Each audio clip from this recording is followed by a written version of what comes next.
Shalom, shalom, graça e paz seja derramada sobre cada vida, no nome de Jesus, o Messias.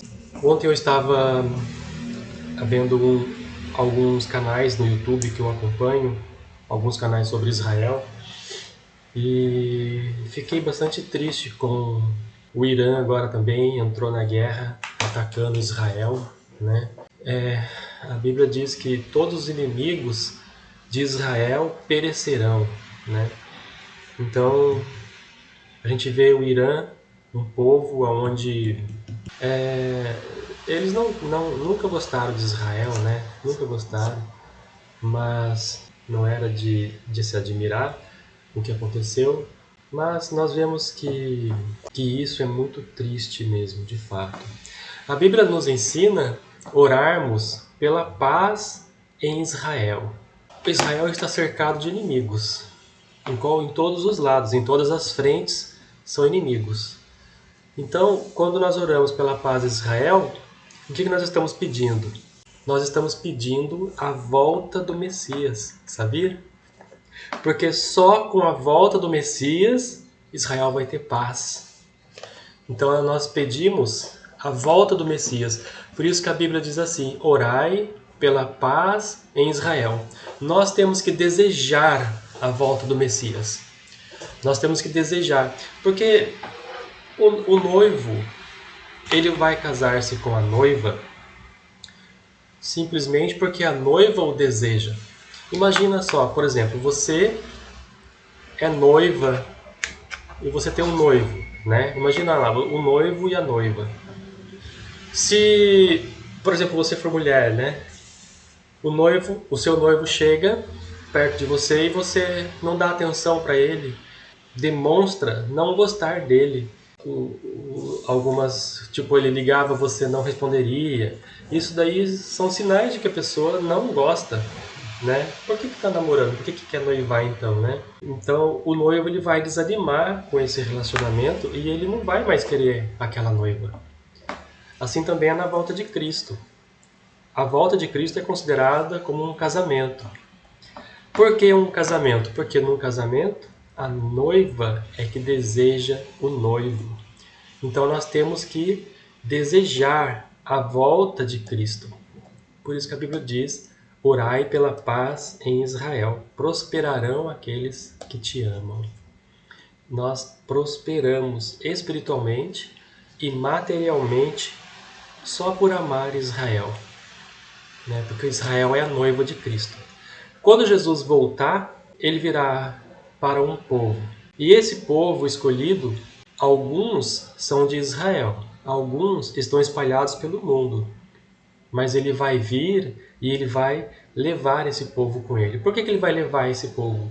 Porque o Armagedon é para os ímpios. Então ele vai nos tirar daqui, enquanto ele vai alvejar com o Armagedon, né?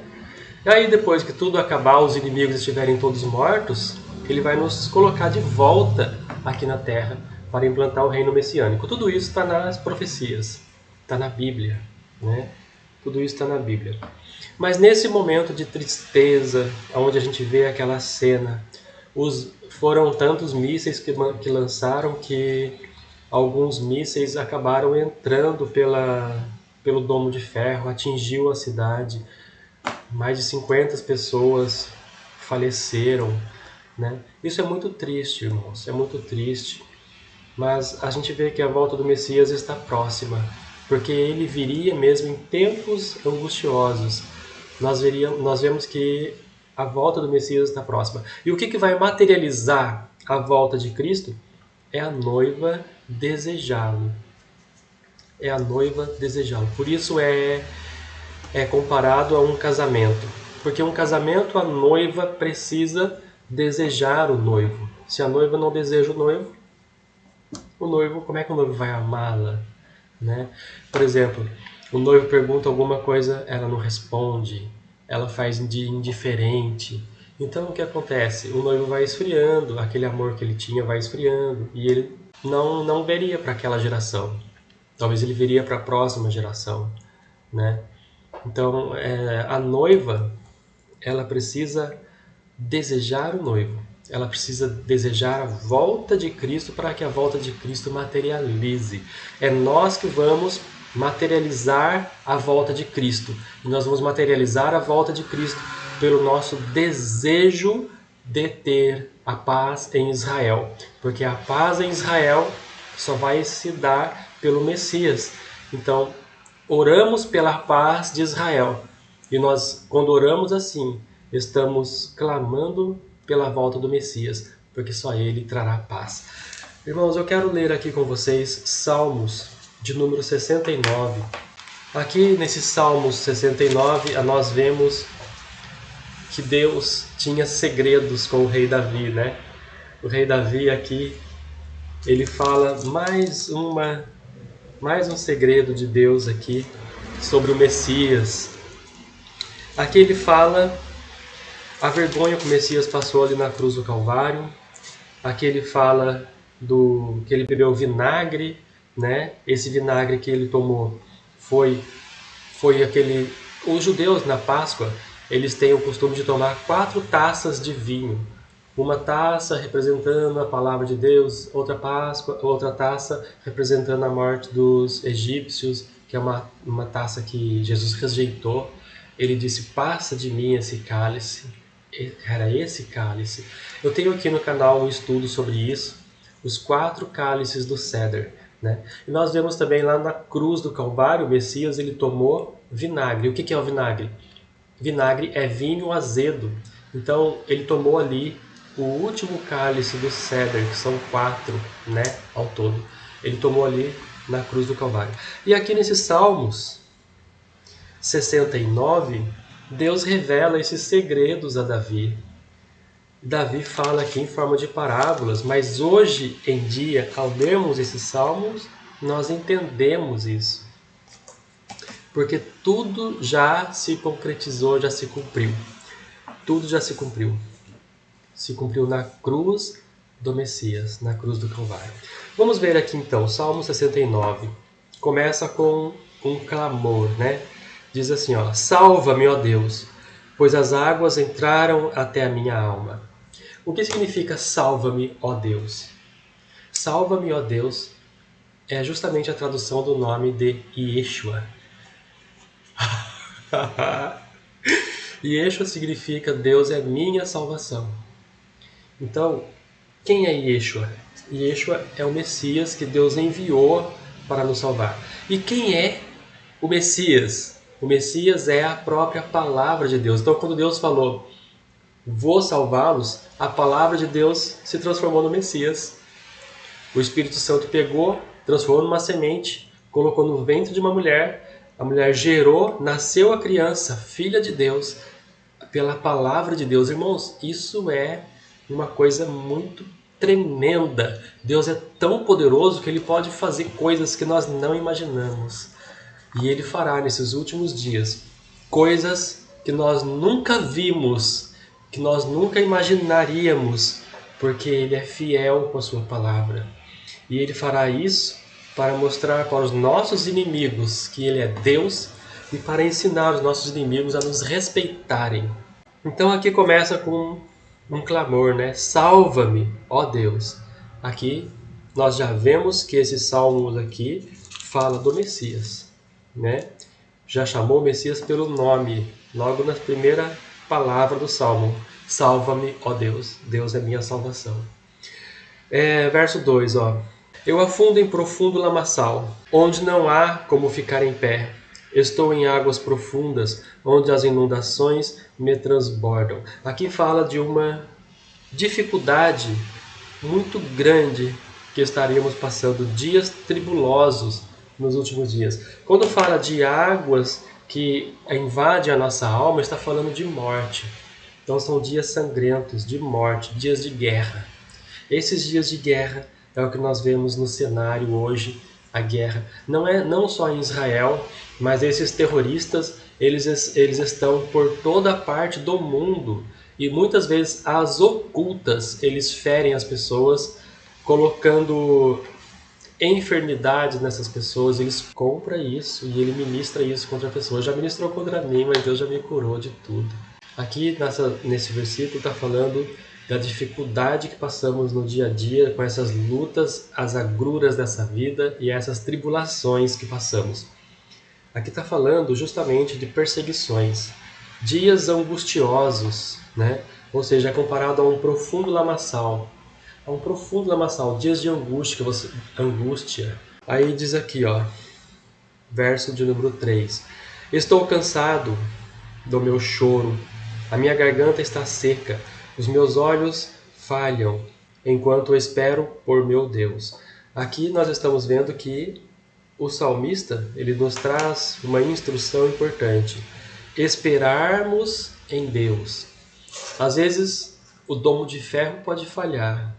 Às vezes pode entrar um míssil ali, né? Como aconteceu ontem. Com muita tristeza nós vimos aquela cena ali, né? Os mísseis caindo, penetrando no domo de ferro e explodindo. Muito triste aquilo, né? Mas nós sabemos que tudo isso precede a volta de Cristo. O que nós temos que fazer? Buscar a Deus, orar pela paz em Israel, né? Orar pela paz, porque o Messias vai trazer paz. Vamos pedir o Messias, a volta do Messias. Temos que desejar a volta dele. Então nós vemos aqui no verso 3, justamente quando a gente já está cansado de tanta luta, de tanta aflição, de tantas angústias que passamos, que a gente já está cansado disso, é nessa hora.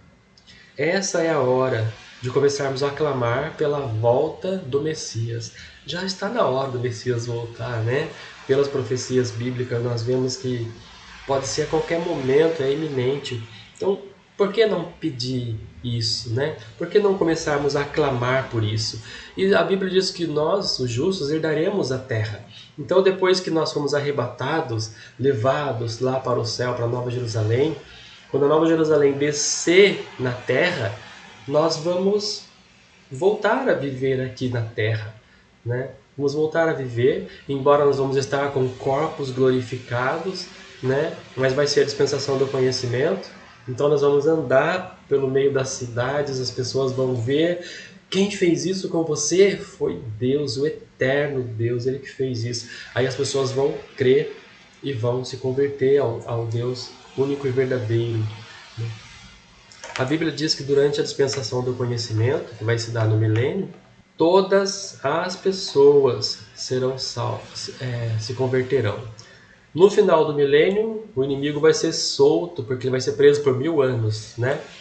Então no final ele vai ser solto de novo. E nessa que ele for solto, ele vai ainda tentar enganar alguém, mas não vai mais conseguir enganar mais ninguém, né? Verso de número 4. Aqueles que me odeiam sem causa são mais do que os cabelos da minha cabeça. Aqueles que querem me destruir, sendo meus inimigos injustamente, são poderosos. Então eu restituí aquilo que não roubei. Olha só que o rei Davi já estava passando por um problema parecido a esses problemas que nós passamos hoje, né? Aqueles que nos odeiam sem causa. Não tem motivo para a pessoa estar ali te odiando.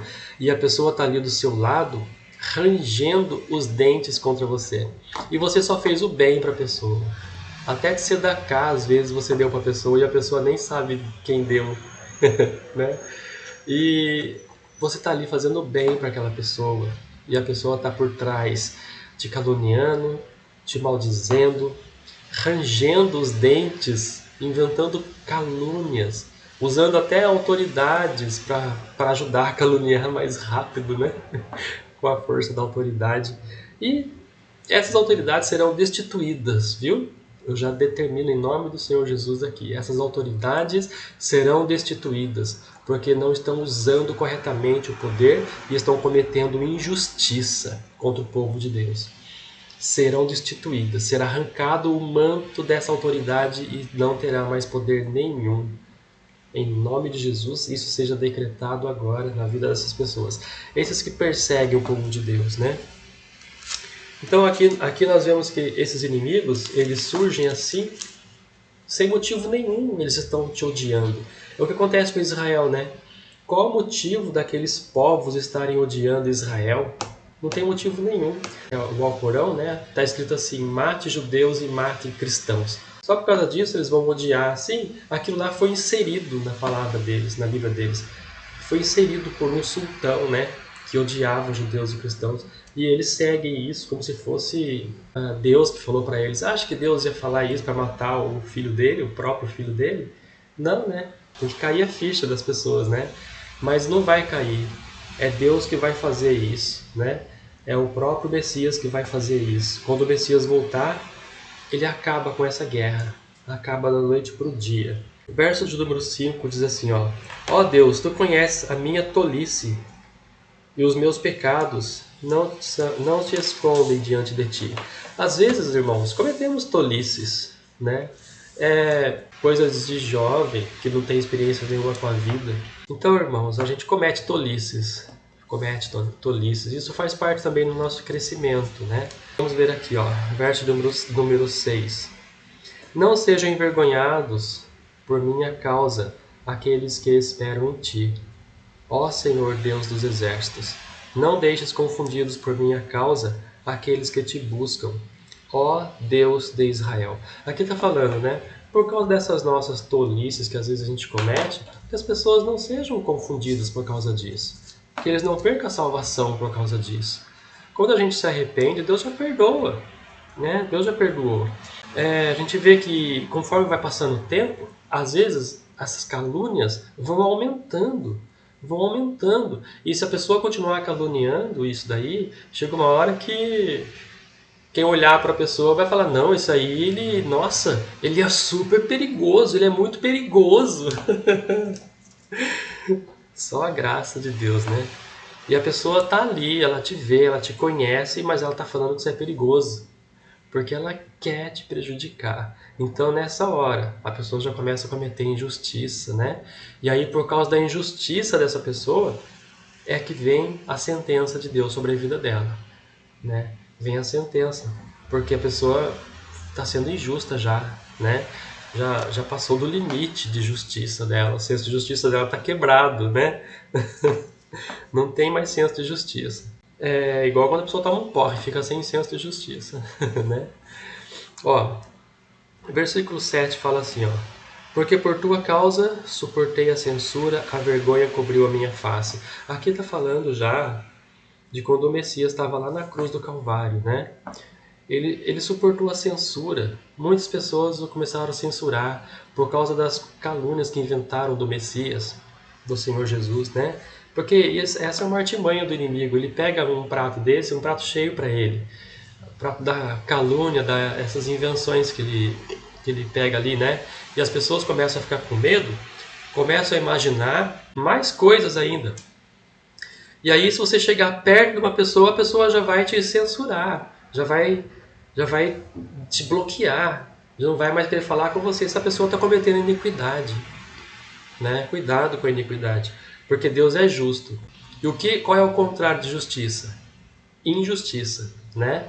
Então, tudo que é injustiça é contra Deus, porque Deus é justo. Então, quem comete iniquidade é injusto, porque iniquidade significa injustiça. Então, tem que tomar cuidado. Muitas vezes a pessoa está na igreja, muitas vezes a pessoa vai até na igreja, tem dons espirituais, mas comete injustiça.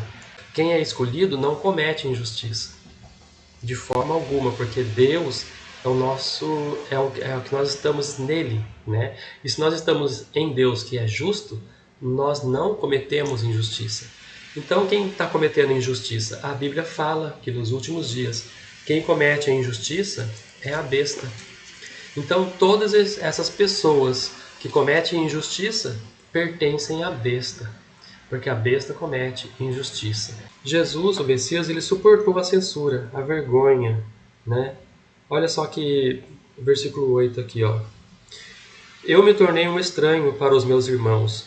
Jesus tinha irmãos, sabia? Está lá em Lucas.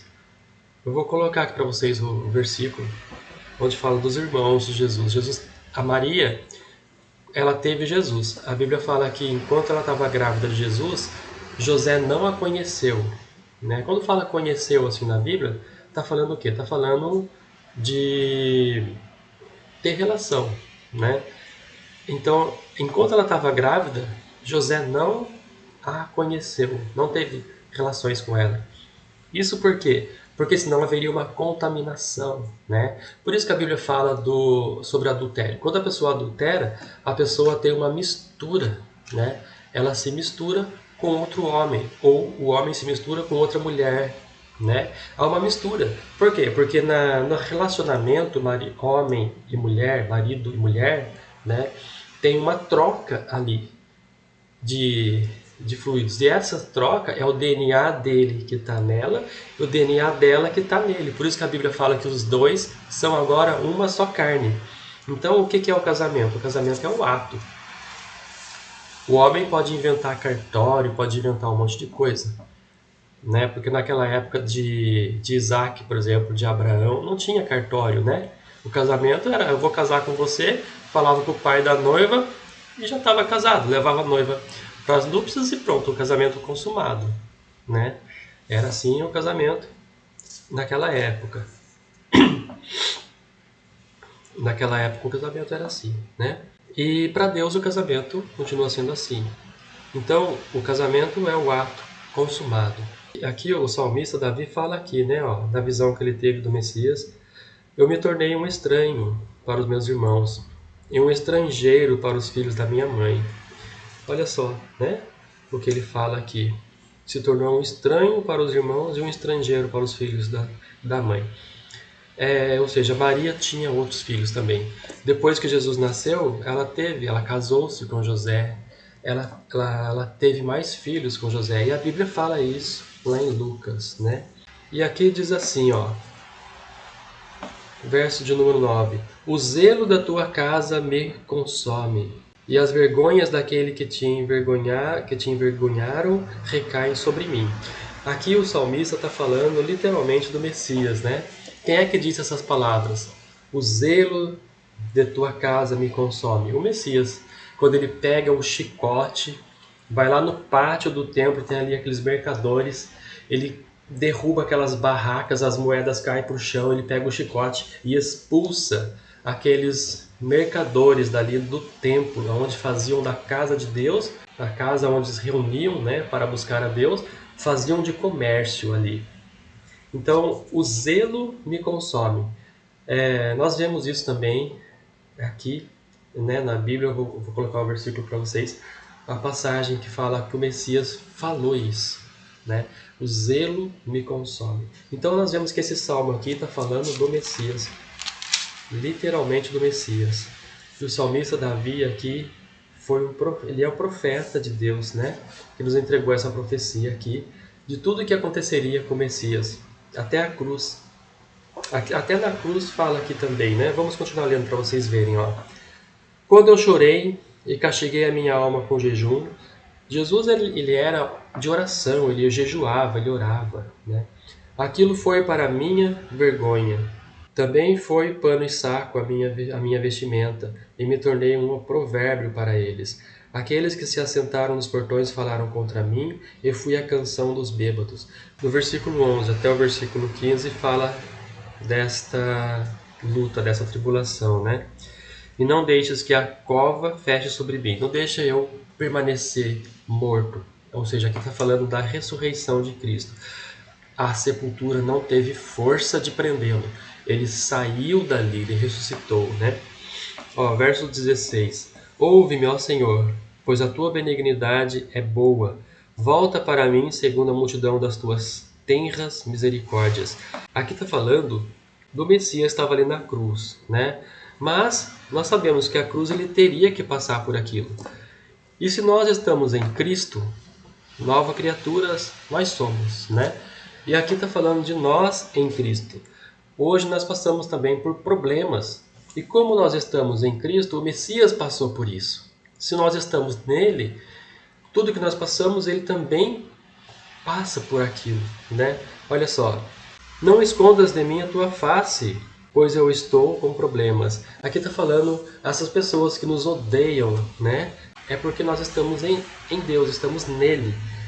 E como ele veio aqui e o odiaram, nós também somos odiados. Então ele fala aqui, não escondas de mim a tua face. Ó, verso 18, aproxima-te da minha alma e resgata, livra por causa dos meus inimigos. Então ele clama aqui por salvação, ele clama aqui por resgate. E o resgate foi pago lá na cruz do Calvário. Aquela morte do Messias ali na cruz, a morte do Messias ali na cruz foi o pagamento do resgate. Ele pagou o resgate, ele pagou o preço por nós. Tu conheces a minha reprovação, a minha vergonha, a minha desonra. Os meus adversários estão todos diante de ti. Aqui, ó, quando o Messias ele foi crucificado lá na cruz, nós vemos que arrancaram a roupa. Ele estava nu ali na cruz. Ele teve aquela vergonha que ele passou, né? Olha só o que ele diz aqui no verso 20, ó. A vergonha quebrou o meu coração. Estou oprimido e procurei por alguém que tivesse pena, mas não houve ninguém. E por consoladores, mas não encontrei nenhum. Então, olha só, Jesus ali na cruz, o Messias ali na cruz do Calvário, nu, né? Vergonhoso. Tinha mulheres ali embaixo, olhando para ele, e ele ali na cruz, nu. Aquilo foi vergonhoso para ele.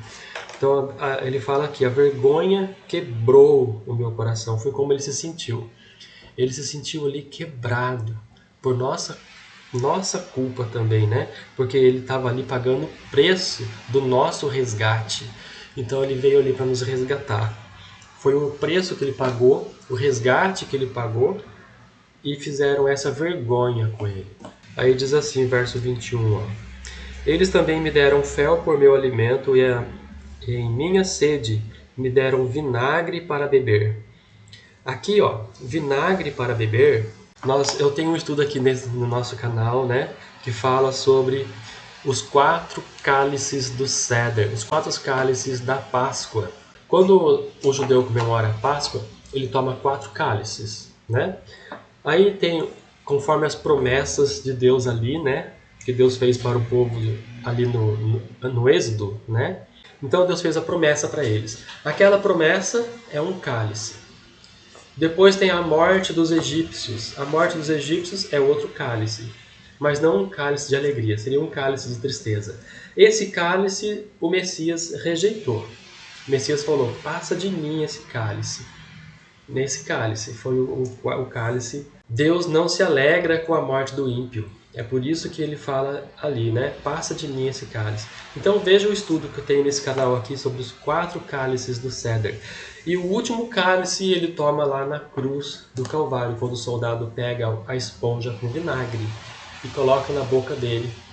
Ali o vinagre é vinho azedo, né? Ele tomou ali o último gole, o último cálice da Páscoa.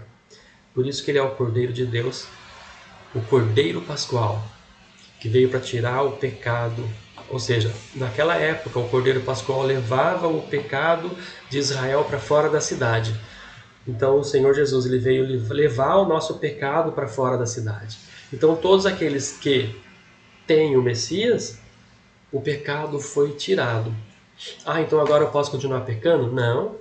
É claro que não. Se você recebeu vestes novas, por que você vai no lamaçal se sujar de novo? Se Deus já te deu vestes novas. Então mantenha as vestes limpas. Mantenha as vestes novas e limpas, e brancas e brilhando, né? E se nós pecarmos, temos um advogado. Você pode falar, Senhor Jesus, pequei, perdoa-me. Lava no teu sangue, porque é o sangue de Jesus que nos purifica de todo pecado, porque o sangue foi o resgate que ele pagou pela nossa alma, lá na cruz do Calvário. Foi o preço de sangue. Então esse sangue é o resgate. Então ele nos lava no sangue dele. E aí sim nós nos tornamos limpos novamente, né? Mas é preciso passar por esse processo e é preciso pedir, porque nós temos que chegar no pé da cruz. Assim como antes eles sacrificavam a vaca vermelha para pegar a cinza e elevar espiritualmente a pessoa, hoje em dia nós temos que chegar na cruz de Cristo e pedir, Senhor, lava no teu sangue. E aí ele vai pôr o sangue e nós seremos limpos, né? Aleluia. Então, não precisa mais de sacrifício. Deus, ele cumpriu toda a lei de sacrifício. E a lei, depois que é cumprida, ela não está mais em vigor. Ela se cumpriu. É igual a profecia, né? A profecia, quando ela se cumpre, ela não tem mais validade. Ela já se cumpriu. Por isso que Deus fala assim, né? Não vai cair, falando de Israel, né? Do hebraico, que a Bíblia foi escrita em hebraico, né? Então, se a Bíblia foi escrita em hebraico, lá em hebraico tem um símbolo que é uma coroa que é colocado em cima de uma letra. Aquela coroa não tem significado nenhum, não tem fonética nenhuma, ela só está ali por estar. Ela não tem valor nenhum para estar ali, em cima da letra. Por isso que Jesus fala assim, não cairá uma coroa. Na nossa tradução fala assim, não vai cair um tio nem um J, né? Só que no hebraico nem tem J, né? Então, é porque na tradução eles fizeram isso, né? Mas é só para nós entendermos, né? Mas não vai cair, mesmo esses símbolos que são sem fonética, não precisariam nem estar ali, mas ele não vai cair até que a profecia se cumpra. Então nós vemos a profecia, ela se cumpriu no Messias. O Messias, ele é o sumo sacerdote, né? Então ele tem o direito de reformular a lei, e ele fez. Nós vemos aqui no Evangelho, o Messias, ele reformulou a lei, os 10 mandamentos, ele tornou mais rígidos ainda. E essa lei em questão do sacrifício, ele aboliu porque ele foi o sacrifício vivo. Então, quando a pessoa mata uma vaca, mata um galo, essas coisas assim, ela ofende a Deus, né? Por isso Deus permite algumas perseguições por causa disso. O templo foi destruído, o segundo templo foi destruído por causa disso, porque Deus tinha falado já, cessa com o sacrifício. Está lá em Salmos isso, né? Porque Deus não se agrada com sangue de bodes nem de boi. O que Deus quer é techuvá, é arrependimento. É isso que Deus quer, né? Deus não quer que você fique lá matando o bichinho, oferecendo para Deus e o seu coração continua perverso, né? Deus não quer isso. Então é necessário o arrependimento. Então por isso que Jesus fala assim. Então é por isso que Deus permitiu até que o templo fosse destruído, para interromper o sacrifício. E também estava na profecia, que o Messias cessaria o sacrifício. Então isso está na profecia, profetizado, isso tem validade, né? E como o homem não estava querendo obedecer, Deus permitiu a destruição do templo para que se cumprisse a profecia, né? E se cumpriu. Agora eles voltaram a sacrificar de novo, levantou a guerra de novo. Por quê? Porque não é isso que Deus quer. Deus, ele vai tratando a pessoa até a pessoa olhar e enxergar o caminho certo, né? Então Deus vai tratando. Porém, a guerra também estava profetizada, inclusive lá em Mateus 24. Alguns judeus pensam que aquilo já aconteceu em Roma, mas não, aconteceu só uma parte. A parte maior acontece agora na segunda besta, quando a segunda besta se levanta, né? E a segunda besta são os povos vermelhos, todos os povos que têm bandeira vermelha, comunistas, né? Comunistas são a segunda besta, né? E todos esses povos que perseguem judeus e cristãos, isso é o maior sinal de que não é de Deus, né? Se persegue o povo de Deus, não é de Deus. Então esse é o maior sinal que nós temos, que aquele povo ali é do anticristo, é da besta e do falso profeta. O primeiro sinal deles é esse: odiar judeus e cristãos. Então, nós vemos aqui, ele tomou o vinagre lá no Calvário e cumpriu-se aquela profecia dos 4 cálices do ceder, né, da Páscoa, porque ele foi o Cordeiro Pascual. Aí nós vemos aqui também, ó, que a sua mesa se torne um laço diante deles, e que aquilo que deveria ser para o seu bem-estar vire uma armadilha. Então, uma sentença contra esses que perseguem o povo de Deus. Tudo que eles armarem volta contra eles. Tudo que eles quiserem que aconteça com o povo de Deus, acontece com eles. Isso vai voltar contra eles. Então, aquilo que era deleite para eles vai se tornar num laço de morte contra a vida deles. Por quê? Porque a mão do Senhor os persegue para os destruir por causa deles perseguirem o povo de Deus. O Senhor é o nosso bom pastor. Não é assim que um pastor faz quando um lobo invade o aprisco para devorar uma ovelha? O pastor se levanta, não é? O pastor daquelas ovelhas se levanta e ele parte para cima do lobo. O rei Davi, por exemplo, ele tinha funda, né? Então ele pega, põe uma pedra ali na funda, gira e certeiro, né? A Bíblia fala que os exércitos do rei Davi, depois que o rei Davi virou rei, né, ele criou um exército de só com funda, né? E eles eram tão destros na batalha que eles arrancavam um fio de cabelo à distância. E nós vemos aqui, né, Davi quando ele derrota o gigante Golias. Muitos gigantes se levantam, que nem isso que está acontecendo ali em Israel, né? Aquele é um gigante levantando, né? Mas isso vai cair por terra. Vai cair por terra.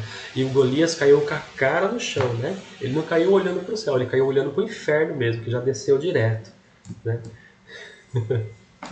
Então, irmãos, aqui fala que a sua mesa se torne um laço contra eles. Então, esses perseguidores, tudo que eles fazem vai virar contra eles. E isso vai puni-los. Verso de número 23. Deixai escurecer os seus olhos para que eles não vejam. Então aquele que comete iniquidade é como se fosse um abismo. E aquele que entra no abismo, ele é chamado para outro abismo. Então abismo segue abismo. Então é o que a Bíblia fala, né? Quem é santo, santifique-se ainda. Quem é ímpio, cometa injustiça ainda. Por quê? Quanto mais você faz, mais você vai receber. Então está falando ali. A pessoa que comete injustiça, ela vai se aprofundar mais e mais em cada injustiça que ela comete, até chegar ao ponto dela mesma se sufocar com aquilo, né? E ela mesma vai morrer por aquilo. Ó, verso número 24. Derrama a tua indignação sobre eles e a tua ira e cólera torne contra eles. E seja a sua habitação desolada e que ninguém habite nas suas tendas. Aqui são algumas sentenças que o rei Davi já liberou desde aquela época contra essas pessoas que injustamente perseguem o povo de Deus. Olha só para a Babilônia hoje. O que restou de Babilônia, né? É um deserto, é um lugar de chacais, onde as feras do campo habitam ali. Não tem mais pessoas morando ali, só tem as ruínas já estão se desfazendo com a natureza, simplesmente sumiu do mapa, praticamente. É o que acontece com quem se levanta contra o povo de Deus. E isso está nas profecias também, né? As profecias falam isso. E nós vemos aqui o rei Davi reafirmando essa profecia contra essas pessoas que injustamente nos odeiam, nos detestam, né? Que eles pereçam mesmo.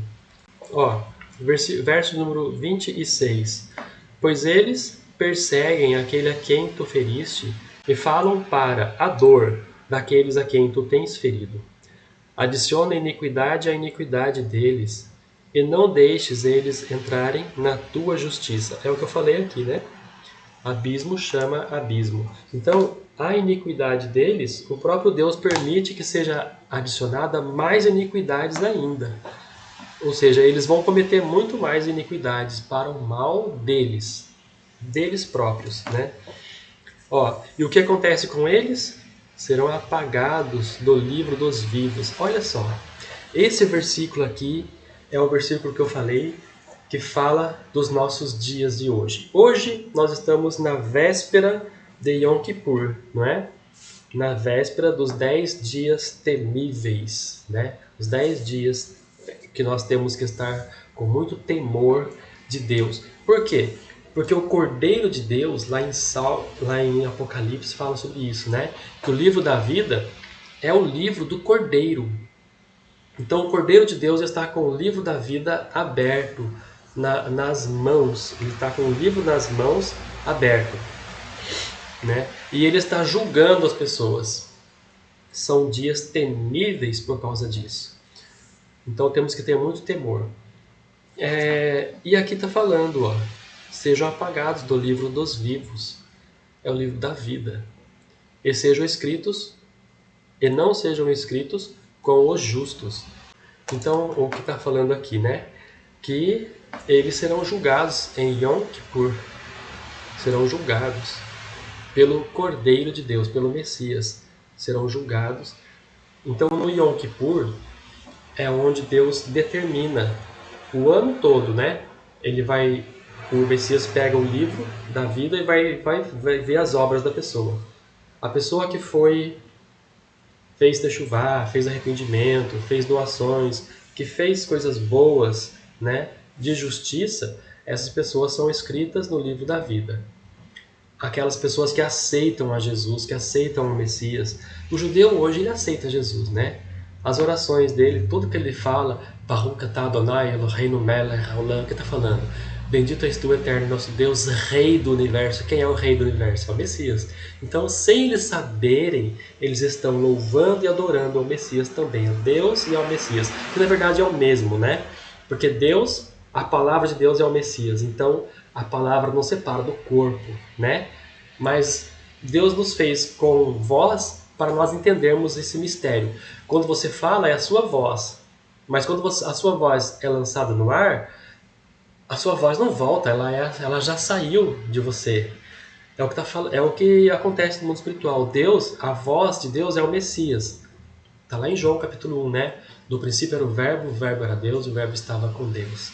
Eu sempre bato nessa tecla, isso é muito importante, né? Para entendermos quem é Jesus, para entendermos quem é Deus. Então, Jesus é a palavra de Deus, ou seja, ele é a voz de comando, é ele que tem o controle dos exércitos celestiais, ele que dá as ordens, né? E ele é o próprio Deus, porque ele vai fazer o que Deus quer falar. É? Entendeu? Ele faz o que Deus quer falar, porque ele é a voz de Deus, né? Meus irmãos, tremendo. Então são dias temíveis em que eles estão fazendo isso, né? Eles estão atacando Israel sem motivo. Invadiram Israel, eles não querem matar soldados de Israel, eles não querem uma guerra justa. Eles querem matar a população. Eles querem dizimar o povo, porque o povo de Deus incomoda o inferno, né? Quando o povo anda pela rua, o inferno vai tremendo até. Fica tremendo, os demônios ficam incomodados com isso. Então, meus irmãos, quando você está na direção de Deus, você não sabe o estrago que você faz no inferno, viu? Por isso que os demônios nos perseguem, nos odeiam tanto. E muitos caluniam, usam essas pessoas que já são cavalo dele, né?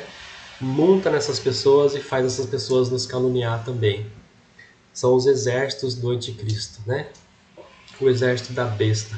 Então o Salmo 69 fala sobre isso. Aqui fala até do livro da vida e fala do julgamento. E quando é que vai dar esse julgamento? O julgamento acontece todo ano, né? Em Yom Kippur, nos dias temíveis. Então durante esse ano, o Messias está julgando as pessoas, o que elas fizeram nesse ano que passou, e determina para essa pessoa, no próximo ano, essa pessoa vive ou no próximo ano essa pessoa morre. É o que está falando o livro da vida e o livro da morte. Então, é nesse período agora, por isso que são dias temíveis e são dias sensíveis. Então, no próximo ano, os nossos inimigos não existirão mais, porque eles não se arrependeram. Se levantarão outros, mas Deus está aí também para nos livrar e nos abençoar nessa terra. E vai chegar um dia, quando o Messias voltar, que isso tudo vai cessar, isso tudo vai acabar e vai ter só paz, e nós finalmente vamos viver em paz, sem esses inimigos nos perseguindo, sem ninguém nos difamando. Vamos estar em paz, na paz com Deus, né? Hoje eu tô... na verdade eu estava com férias vencidas, né? Eu tô tirando hoje 2 dias que eu tirei, 2 dias de férias. Então, na verdade eu vendi 10 dias e ia tirar 20 dias. Mas, como eu não pude tirar 20 dias, eu tô com serviço ali, bastante serviço, bastante gente pedindo as coisas, né, no meu trabalho.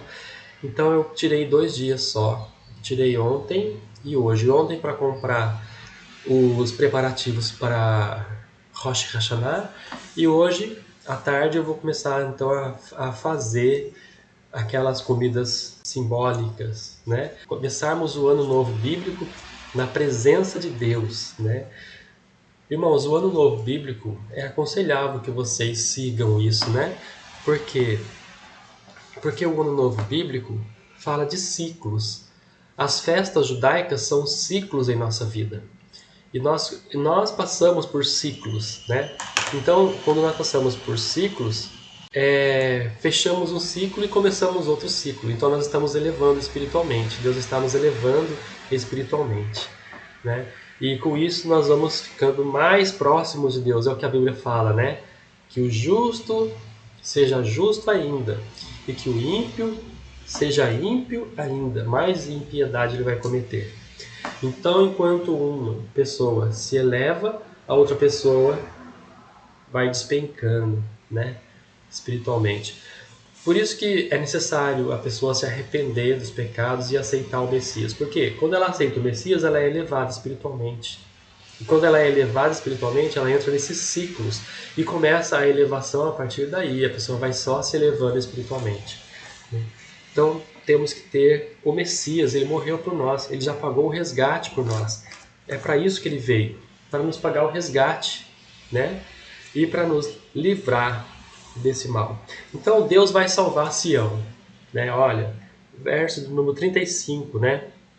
Deus salvará Sião e construirá a cidade de Judá.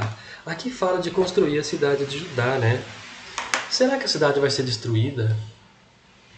Olha, imagina que o Messias está à porta de voltar. Que os judeus eles já oram em suas orações sobre o rei, que é o Messias também, que é o Messias, né? Que Deus é o rei do universo. Então eles já oram. Mesmo eles não aceitando o Messias, eles estão orando para o Messias. Então se o Messias volta, o que vai acontecer? Todos vão ser arrebatados, não é? Aleluia! Todos vão ser arrebatados. Então os judeus vão ser arrebatados, os judeus que são fiéis ali, né, na palavra de Deus, vão ser arrebatados. E nós que estamos espalhados pela terra também, que aceitamos o Messias, vamos ser arrebatados também. Agora imagina só, se todos forem arrebatados, quem é que vai defender a cidade? Os mísseis que estão caindo lá. Vai começar a entrar todos os mísseis, né? Os ímpios vão falar, vão se alegrar, né? Vencemos, eles vão falar, né? Vencemos, finalmente destruímos Israel. Ih, coitado, nem sabe que já foram arrebatados, né? Que agora começa a ira de Deus, que agora começa o Armagedon contra eles. Então, nós não sabemos que horas vai ser o arrebatamento, nem quando vai ser, mas nós temos que estar preparados, né? Porque esse dia vai acontecer. Isso vai acontecer, né? Se acontecesse nos dias de hoje, com Israel em guerra, os mísseis iam entrar ali, depois não ia ter mais ninguém para defender, todos iam ter sido arrebatados, né? Os mísseis iam entrar, eles iam falar, destruímos Israel, eles iam pensar assim, né? E aí eles iam lá procurar nos escombros, não ia achar ninguém, né?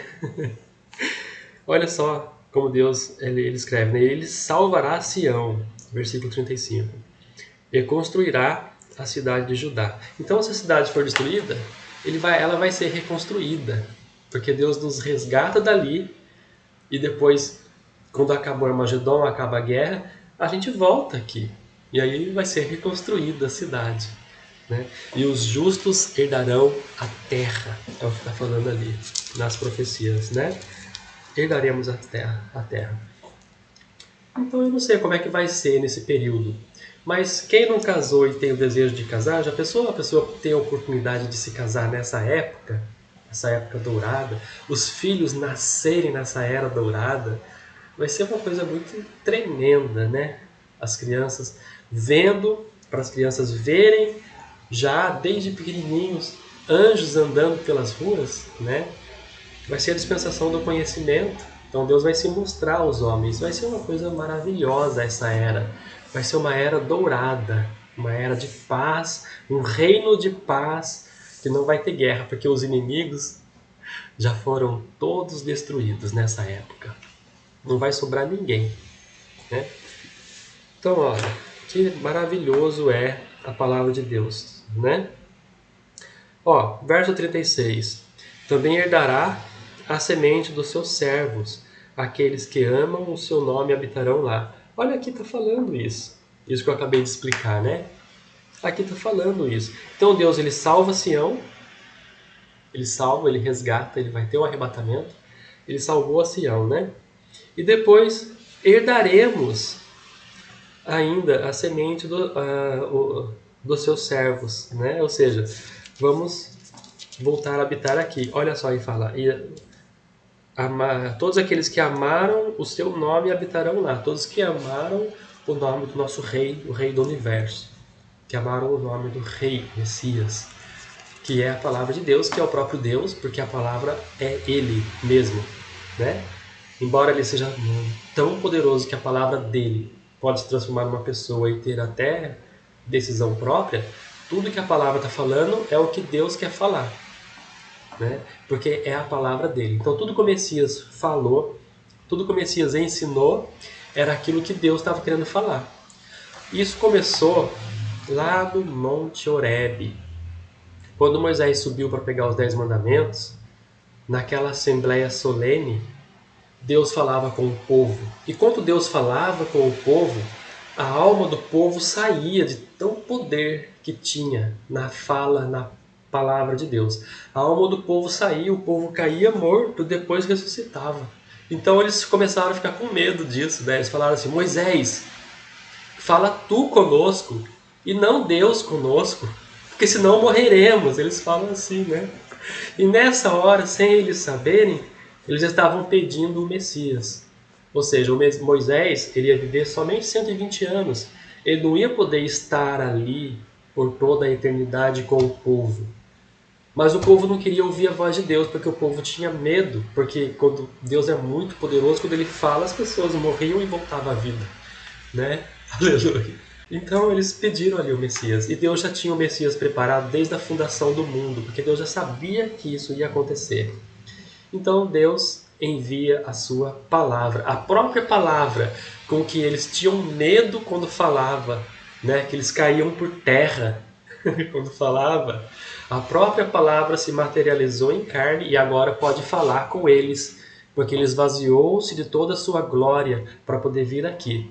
Então o homem hoje, quando o Messias falava, o homem suportava o Messias falando. Não acontecia mais isso deles caírem como mortos, depois ressuscitarem, né? Viverem de novo.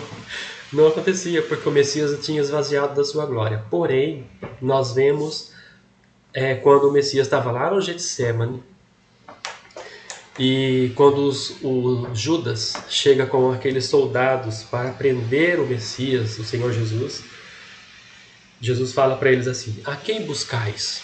Aí eles falam: queremos buscar o Messias, o Senhor, aquele que se diz, né, Messias, Jesus de Nazaré, né, eles falam ali.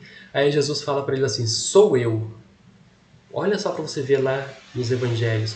Quando Jesus fala sou eu, Jesus está falando eu sou. É um grande eu sou.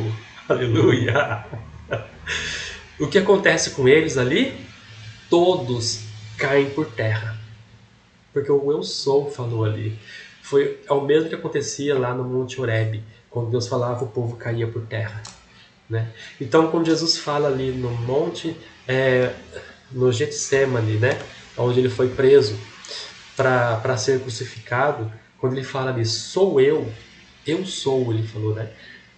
Os soldados todos caíram por terra e levantaram. E aí ele não falou mais nada. Aí o Judas chega, dá um beijo da traição e os soldados levantam, né? Pegam ele e levam preso.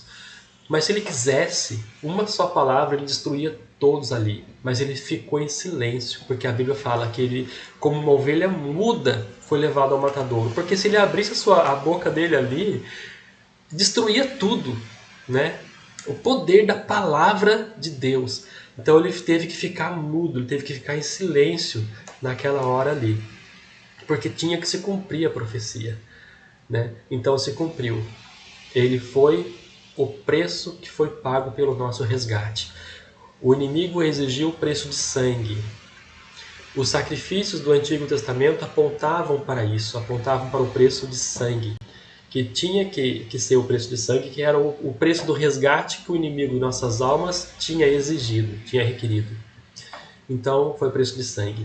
Por isso ele teve que passar por isso, né? E aqui em Salmo 69 fala de tudo isso. E a frase mais bela desse salmo é o primeiro, né? Primeiro versículo. Salva-me, ó Deus, pois as águas entraram até a minha alma. Salva-me, ó Deus. Deus, salva-me. Yeshua, é o que está falando aqui. Yeshua, as águas entraram até a minha alma. Aleluia. Então esse salmo aqui fala do nosso Messias, a palavra de Deus, o Senhor Jesus, que veio para nos resgatar. E aqui fala que ele tem o livro de Deus na mão, o livro da vida. E ele é que julga as nações. E quando o Messias vir aqui nessa terra, ele julgará as nações com vara de ferro. Vai ser vara de ferro. Aqueles que não seguirem a lei de Deus e a lei do Messias perecerão. Mesmo com tudo acontecendo, Deus mostrando-se aos homens, anjos andando, ainda vai ter pessoas que não vão, quer dizer, todos vão crer, né? Mas ainda vai ter pessoas que vão errar, né? E a Bíblia fala que isso seria uma maldição para aquela pessoa, porque morreria antes do tempo. Em uma era dourada, onde o homem poderia viver 1000 anos, ele morrer antes do tempo é como uma maldição, né? Então essas pessoas, ainda vai ter essas pessoas que vão morrer jovens.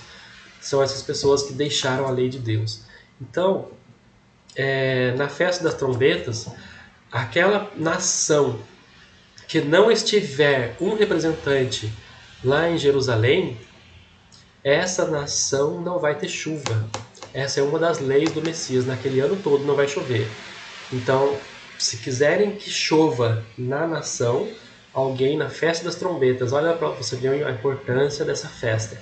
Na festa de Rosh Hashanah, precisa ter alguém ali representando, lá em Jerusalém, representando aquela nação. Amém? Irmãos, diante dessa palavra, com muita tristeza que nós vimos as notícias, né? E nós vamos orar esses salmos aqui.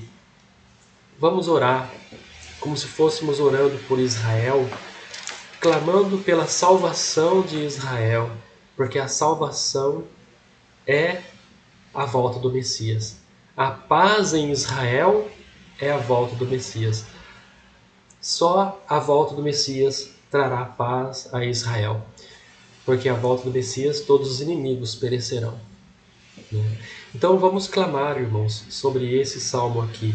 Vamos ler esses salmos e que nesse Rosh Hashanah o nosso desejo, né, seja que nós possamos ser doadores de tzedakah, mas que também nós possamos ver a salvação de Israel. Nós possamos ver a salvação, ou seja, a volta do Messias. Vamos clamar pela volta do Messias, porque a noiva deseja o noivo, e é por isso que o noivo quer casar-se com ela. Quando a noiva começa a desejá-lo, não teria sentido nenhum eu, por exemplo, suponhamos que eu fosse solteiro e quisesse me casar, né? Eu gostei daquela moça ali, vou começar a conversar com ela. Aí você começa a conversar com a pessoa te esnoba, a pessoa te bloqueia, a pessoa não responde as perguntas, as coisas que você faz. O que essa pessoa está fazendo? Ela está demonstrando que ela não tem interesse em você, não é assim? É justamente isso que acontece. Então o que vai acontecer? Aquele sentimento de noivo que você tinha para aquela pessoa, né? Acabou-se, porque se a pessoa não quer, você não vai forçá-la, né, a querer. Então é isso que a Bíblia fala. Por isso que a Bíblia é comparada, a volta de Cristo é comparada com um casamento. É porque a noiva, ela tem que desejar o noivo para que o casamento aconteça. Então, a volta de Cristo, ela será materializada quando nós começarmos a desejar a volta de Cristo. E é esse salmo aqui. Esse salmo aqui fala sobre isso, né? Salva-me, ó Deus, pois as águas entraram até a minha alma. Salva-me, ó Deus, Yeshua. Deus, salva-me. Estou desejando a noiva. Venha, Senhor. Maranata, ora vem, Senhor Jesus. Vem, Senhor, volta, volta, amado meu, como está lá em Cantares, né? Volta, ó amado meu. Então é isso que acontece à volta de Cristo, porque nós desejamos a volta de Cristo. Por isso que a volta de Cristo acontecerá. Amém? Então, diante dessa palavra, ore o Salmo 69, ore pensando na libertação de Israel, ore pensando em Israel sendo salva, clamando pela salvação de Israel, que a salvação é a volta do Messias, né? Que haja paz em Israel, em nome de Jesus, amém.